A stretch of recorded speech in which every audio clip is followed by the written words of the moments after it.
Today, the latest weapons, coupled with the fighting skill of the American soldier, stand ready, on the alert all over the world to defend this country, you, the American people, against aggression.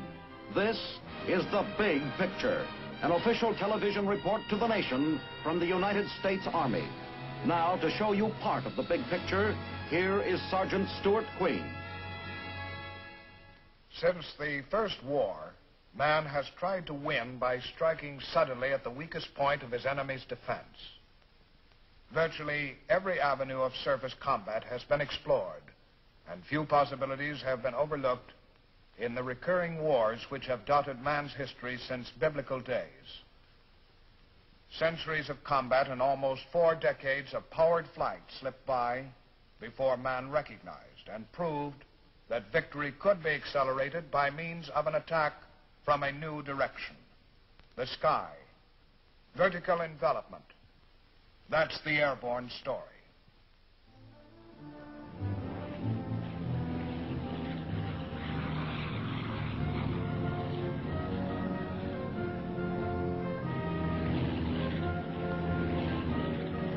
Another mission, airborne, en route to attack, to drop from the sky. Part of a tremendous striking force, part of the airborne story, a story of recent accomplishment that paved the way for myself and the platoon I lead. Why, just a half-century ago, man had never flown in powered flight. A balloon ascent was a spectacle to behold. When the first controlled flights took men into the sky in quest of mastery of the air, that was in 1903, the air age had begun. Another dimension in space was created which one day would lead to a new and important battle tactic.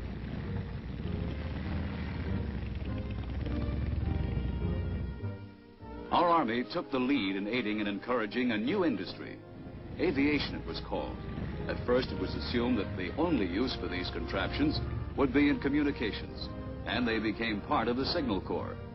In little more than a decade, the airplane received refinements of design that are still going on, and in World War I, proved its use in combat.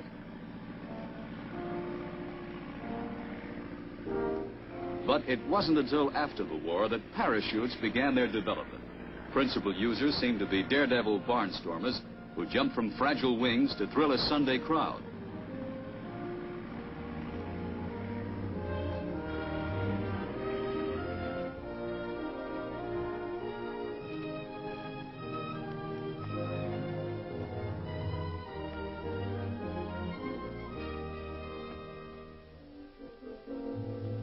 At Fort Benning, Georgia in 1940, the Army began an extensive program for training and organizing airborne units. The beginnings were unpretentious and, to a great degree, experimental.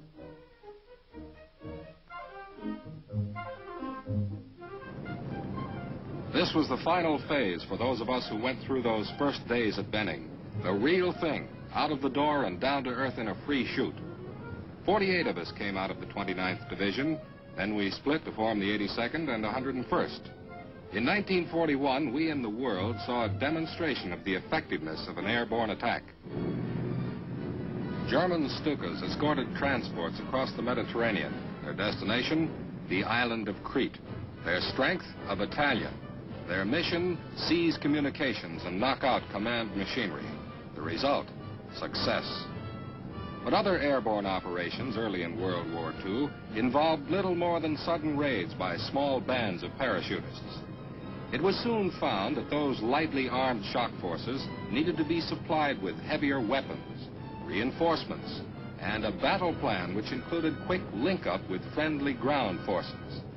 We proved this in 1943. July was the month. Sicily was the place. And according to the newspapers, we in the 82nd had transformed a military concept into one of the world's deadliest fighting machines. This was an aerial assault more ambitious, more daring than anything Hitler or Stalin had ever attempted.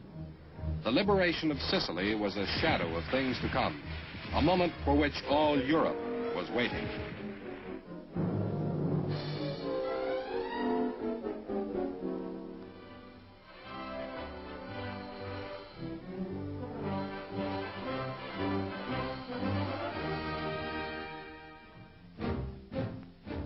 Meanwhile, the Nazi leader continued to methodically build up fortifications along the coast, increasing defenses for an attack he figured would come from the English Channel.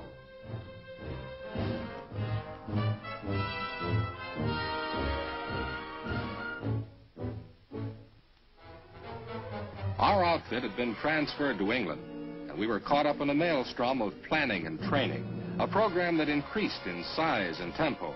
Operation Overlord, it was called, and our objective would be the opening of the Western Front. We were mighty proud when we learned that airborne troops would lead the invasion.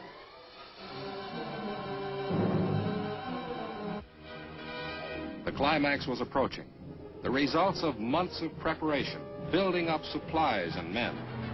In the dim light of the dawn of June 6, 1944, we loaded aboard C-47s, and the 82nd and the 101st took to the sky. We had begun the invasion. Our outfit, along with the Screaming Eagles, shooted into flak that was so thick you could practically walk on it. We came down to fight an enemy who was determined to slaughter us or push us back to the sea. But we held on and did our job, which was to capture causeways leading across the flooded areas behind the Normandy beaches.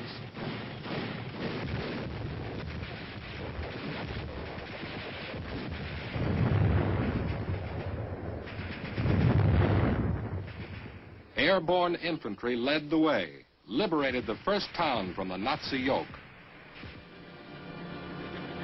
2 months later, my division, the 101st, teamed up again with the 82nd. We became the backbone of the newly formed 1st Allied Airborne Army. The reason for all this? Operation Market, the invasion of Holland. Along with the 1st British Airborne Division and Polish Brigade, we were to jump and glide into the Netherlands just as the Nazi paratroopers had done 4 years before. And we'd clear a path for the Allied drive to the heart of the Reich.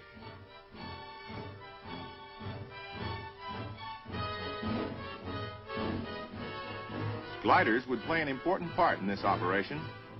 We had more than 500 of those silent winged boxcars.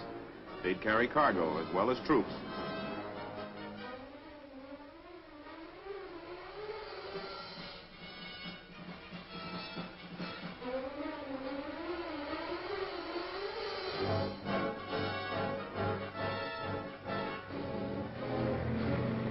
Great trains of troop carriers and gliders took off from British airfields in the direction of the North Sea and the dunes of the Dutch coast.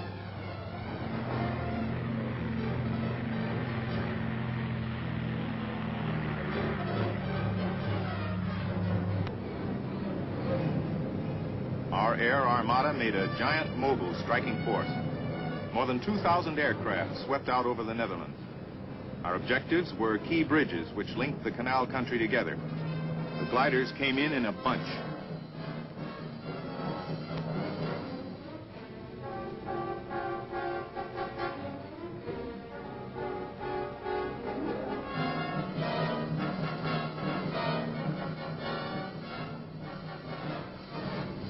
We jumped from a medium altitude. There was a clock-like precision about the whole thing. And our assembly after the drop was considered the best in the history of our airborne effort.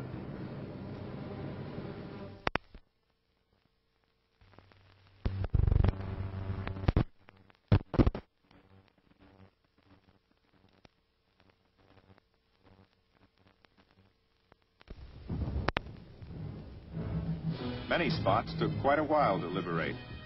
Despite aid from members of the Dutch resistance groups, it was 3 days before we could get across the Maas River. The Germans didn't give up easily, and the town of Nijmegen got quite a beating before we took it.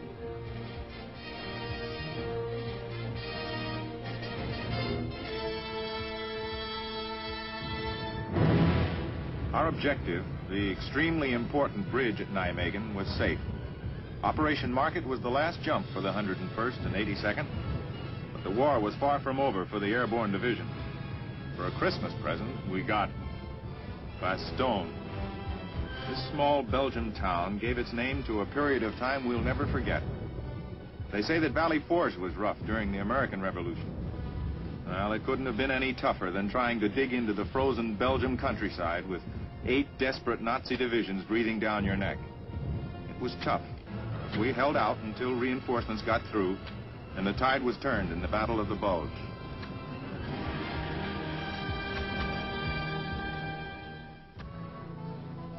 General McAuliffe and General Taylor, our commander, led a big list of those of us who were decorated for Bastogne.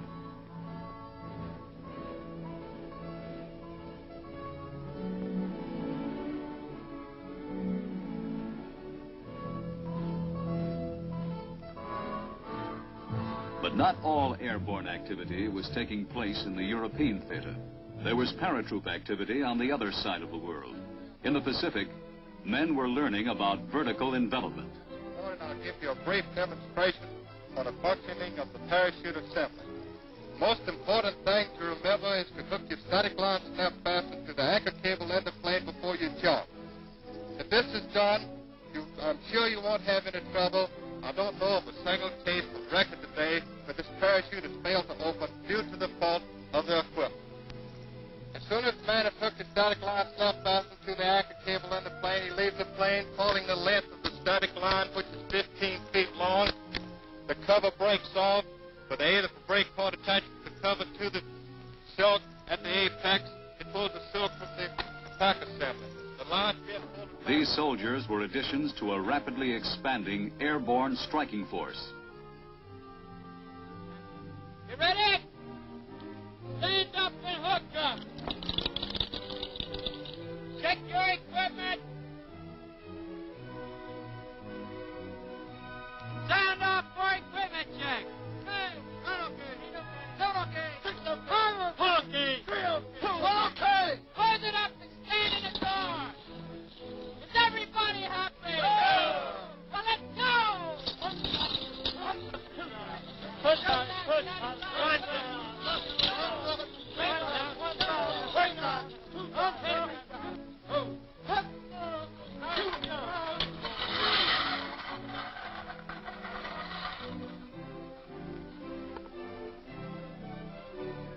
In early 1945, elements of the 11th Airborne Division took to the air. These men had seen a lot of action, but most of it was as foot soldiers. They were on their way to a spot some 40 miles below Manila.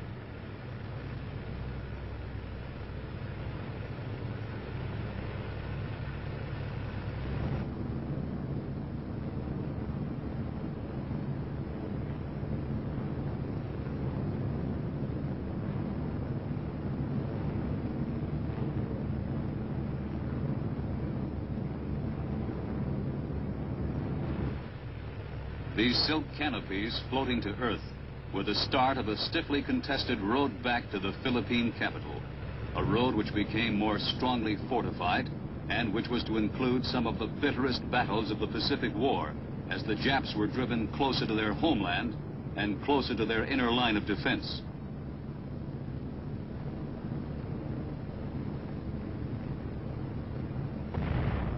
Only a terrific pounding overcame Jap resistance.